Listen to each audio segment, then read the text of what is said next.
Hey folks, Matt Easton here, Scholar Gladiatoria. So if you're watching this channel, it's very likely that you're very well aware of the fact that when plate armour started to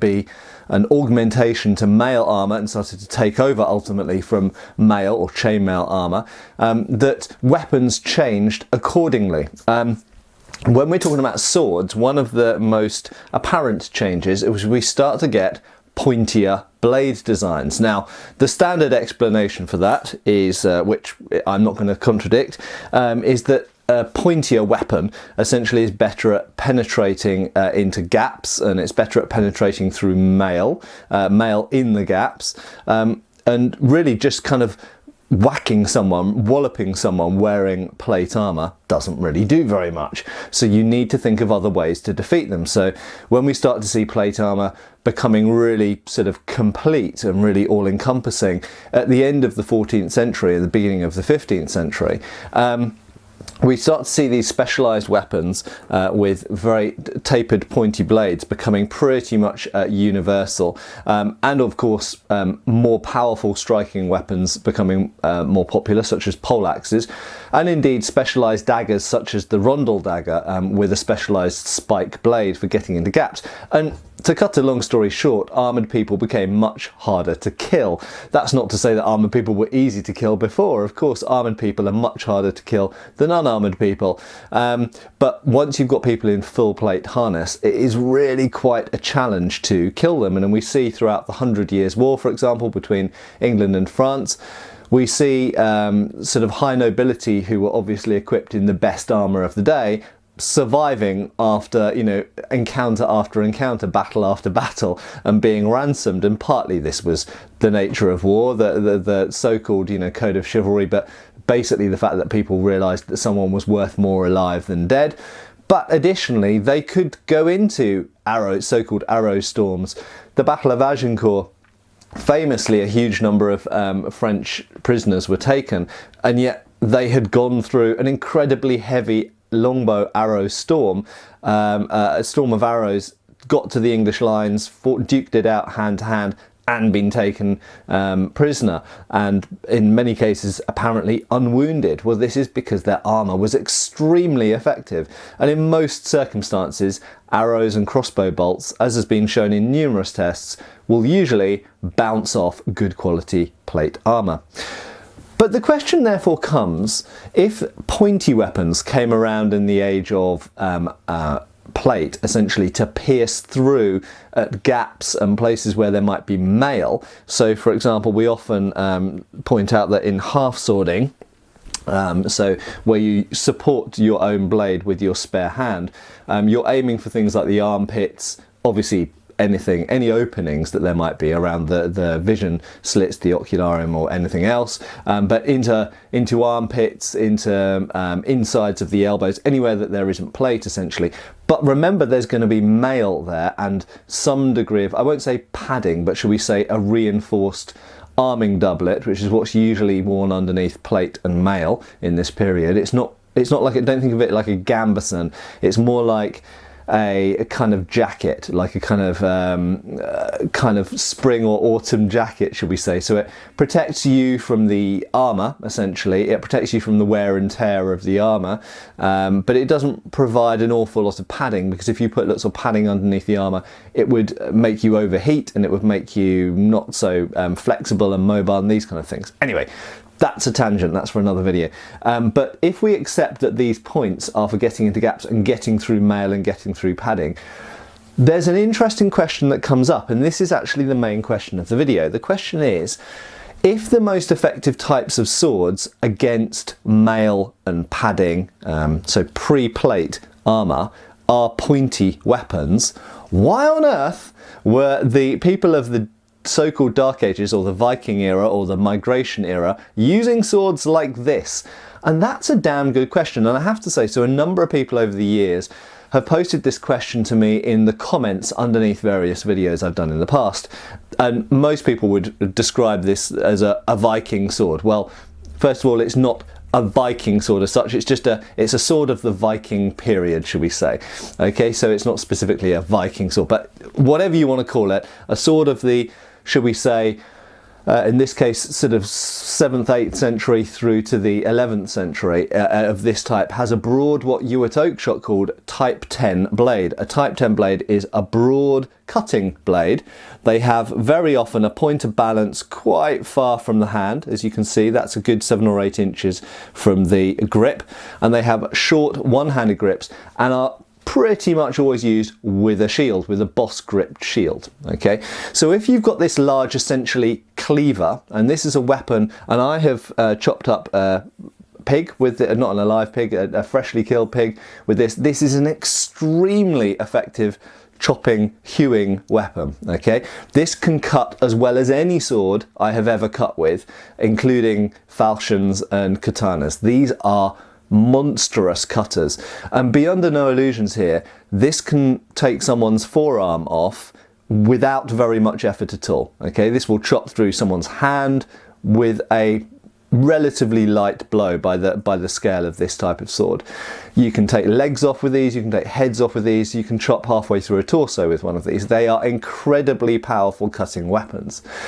But if we're in the age of mail, okay, and I'll talk about padding in a second, but if we're in the age of mail, the question is, why not use a sword which is more like this? Why didn't the Vikings, the Franks, the Anglo-Saxons, the other people alive in the 8th, 9th, 10th centuries use swords that were pointy and therefore better at penetrating mail? Because the armour of their day was mail armour. Okay, they wore spang and helm type helmets.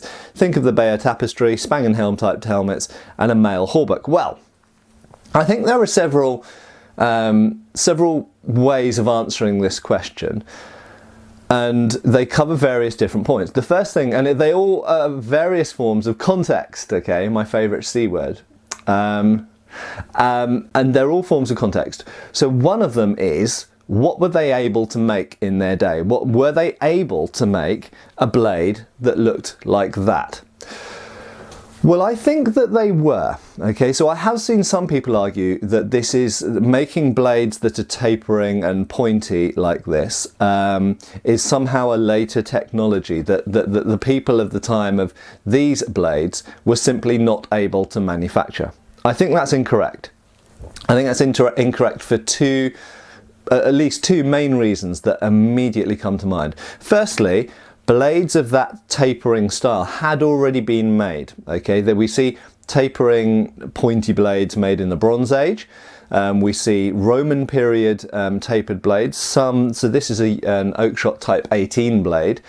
And we actually see blades that are practically a Type 18 blade used on late Roman era Spartha, Spartae plural, and they were possibly the model for this type of sword, partially. That's also another topic which deserves it. The generally held view is that the Sparta was the predecessor of the Migration Era sword. I'm not really sure that's correct, actually. I think that actually the Northern European double-edged sword has its ancestry rather in Iron Age Northern Europe. I think that the Sparta went in a different direction, but anyway, that's a topic for another video. But the fact is that they did have these tight tapered, mid-ribbed, pointy swords in the late Roman period. They could make them, and there's nothing that's inherently technologically superior about a late Roman sword than a Viking era sword. You could argue actually that by the Viking era, metallurgically, the blades were actually being better made than most of the late Roman blades were. So technologically, I don't think that's a factor. But now if we think about how were these swords used? Well, firstly, we'll talk about what armour did people actually have in that period, and then we'll talk about when were swords used, and also what else was available to kill people with other than swords. And actually I'm going to address that point first. So the first thing we have to say is, whenever we're talking about early medieval warfare, you have to remember the predominant weapon is not a sword, it is a spear. Okay, arrows were sort of important as well, but spears are the most important. Well, what shape is a spearhead? Is it that shape? No, it's not really that shape, it's kind of that shape, isn't it? So fundamentally, all of the people who had these swords also had a weapon, a spear, which was their primary weapon in most cases, that was already shaped for penetrating mail and anything else that it went through. So in actual fact, while this is a specialised chopping weapon, their spear tips, which were shaped very much like this, were specialised piercing weapons. Surprise, surprise, spears usually are specialised piercing weapons. So if you're fighting an opponent who's in mail and a helmet, well, you've already got a spear, you're stabbing them with a spear. You're not using your sword, usually, in most stages of combat. You're stabbing them with a spear, either overhand or underhand. And so that weapon is perfectly adapted to burst mail rings or penetrate any type of clothing they might be wearing. So you already have an armour-piercing weapon in the form of a spear, okay? So therefore, why not have also a sword which is armour-piercing? Well, this is where it gets interesting, doesn't it? So you think about when might a sword be used, let's say during the Battle of Hastings, okay, 1066, when relatively broad-bladed swords, usually with slightly longer crossguards by that point, but relatively broad-bladed swords were being used. Or we could go to the Battle of Maldon or some other kind of Viking era battle, if you like. Well, generally speaking, swords were used in a stage of combat after spears had somehow been expended, okay? Now, when might that be? Well, it might be in the thick of a melee, okay? In the thick of a melee where it's just frantic, all out, you know, going for anyone who's an opponent around you and trying to dispatch them as quickly as possible. Where a spear, you might not be able to handle a spear because you're too squished together with the other people engaged in that combat. The other situation is when people are fleeing and when you're chasing a routed enemy and pursuing after them and trying to dispatch or disable as many of them as possible before they run away and get back to their ships and sail back to Norway or wherever they're from. So there are specific moments in a combat when a sword might come into play. And indeed, of course, they were used in duels. Well, in duels, armour wasn't allowed. So in the Viking era duels, they were allowed usually 3 shields, 1 sword, and that was it, okay? But in battle, in warfare combat, very often a sword will be used at a time where the fact that the opponent's wearing armour becomes less relevant, should we say. But finally, and this is perhaps the most important point, in the Viking era, when these swords were really, really popular, how many people actually had mail armour? Well, this is a question which many people debate about. Archaeologists, historians, arms and armour aficionados argue about this and don't really know. We actually don't know how common helmets were, for example. If we look at the Fyrd, the Anglo-Saxon army, how many Anglo-Saxon soldiers in a raised Fyrd, not the kind of nobility, but just the common soldiery. We know that probably most of them had a spear and a shield. Some would have had bows and served as archers rather than as spearmen, but most would have had a spear and shield. What percentage of them actually had armour? Well, I would have said the most common item of armour was probably helmets. How many of them had a mail shirt? 5%? Maybe 10%? I don't know. I mean, we really don't know, but undoubtedly it was less than half. And in that context, a sword, well, they're not wearing armour, so a large chopping sword is going to be really, really effective. But there is one final point you have to think about.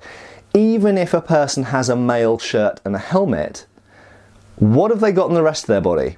Clothes. Okay, now think about what's really important to the use of a shield in this, I've given it away, use of a sword in this period is a shield. Okay, now, if you're holding a boss-held shield, which part of your body does it mostly cover? It mostly covers your body and your head, okay, and you could say the shield arm as well. So given that it's covering your body and your head, and what type of armour was worn in this period? A mail shirt and a helmet. So essentially your head and your body are extremely well protected, not only by the armour, if you can afford armour, the armour that you have on your body and your head, and the fact that you've got a boss-held shield that's usually held out at arm's reach. But what's not covered by armour at all at this period, even if you've got a mail shirt and a helmet and a shield, is your sword arm and your legs, and potentially your shield arm as well if a person can get to that around the shield. And of course, a cleaving sword is extremely effective against limbs, more effective than the thrusting sword, in fact. If you want to offend someone in the leg, you're better off doing it with a hefty blow and lopping into their thigh or hitting into their shin or their knee with this than you are stabbing them. You're more likely to incapacitate them quickly by lopping into a forearm than stabbing into a forearm. So in actual fact, within the entire context of this period, where shields are used, and some lucky people have mail shirts and helmets, and bearing in mind that everybody uses spears, and spears are the predominant weapon, and a spear can go through a mail shirt anyway, or anything else of that period, do we need thrusting swords? And the answer is no. Okay, the Roman era, some people will go, but the gladius is predominantly a thrusting sword. Well, is it? It can cut and thrust. In fact, gladii are fantastic cutting swords as well as thrusting swords. But the Roman era is very different because the Roman equipment is actually, generally speaking, designed to fight against people who are wearing much better armour than they had in the early medieval period. Okay, in the Roman period, you had more people in various forms of armour. And the thrusting sword, in my opinion, is very important. The short thrusting sword is very important when people are using very large shields, such as the scutum. They weren't using shields like that in the Viking era or the early medieval period. They were using boss grip shields that don't protect the legs and this kind of stuff. So there we go. I think within the context of the time, a relatively long cleaving sword that's able to lop off arms and legs, it might not be able to go through armour, but it doesn't need to go through armour, because most of what you'll be aiming at, and my experience using these weapon sets, most of what you're aiming at is the things which aren't covered with armour: arms, legs, face, this kind of stuff. And cleaving blows are very useful for those. And in any case, you have a spear, and that can penetrate armour if you need to penetrate armour. I hope that was interesting. Gives you some things to think about. The weapons shown in this video have been from Albion, in case you're wondering. Big fan of Albion's work. And yeah, I will see you for my next video. Maybe we'll talk a little bit more about Viking era stuff quite soon. Cheers, folks. Thanks for watching. Please subscribe. We have extra videos on Patreon, and you can follow us on Facebook.